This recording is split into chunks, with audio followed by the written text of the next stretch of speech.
Assalamualaikum warahmatullahi wabarakatuh. Cara menyembuhkan sakit batuk. Batuk ada dua macam. Ada batuk basah dan ada pula batuk kering. Biasanya batuk disebabkan karena adanya rangsangan peradangan atau pembuntuan organ pernafasan. Penyakit batuk ini dapat menjadi pertanda akan adanya penyakit pilek atau paru-paru, atau bronkitis, atau kinkhos, dan lain-lain. Untuk mengobati penyakit ini, pilihlah salah satu di antara terapi berikut ini. 1. Ambillah bawang putih, dimasak dalam air mawar, minumlah selagi perut kosong.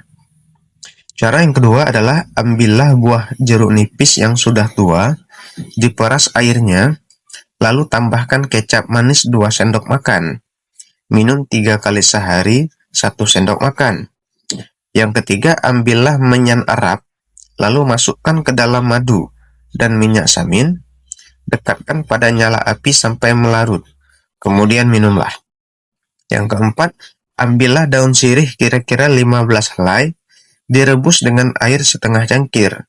Tambahkan pula gula batu secukupnya sampai 3,5-nya.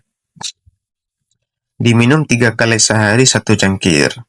Selain yang tersebut di atas, maka madu pun sangat efektif untuk menyembuhkan sakit batuk yang disebabkan oleh hawa dingin. Demikian pula kurma maksudnya, bawang putih, dan wortel. Wallahu a'lam bishawab.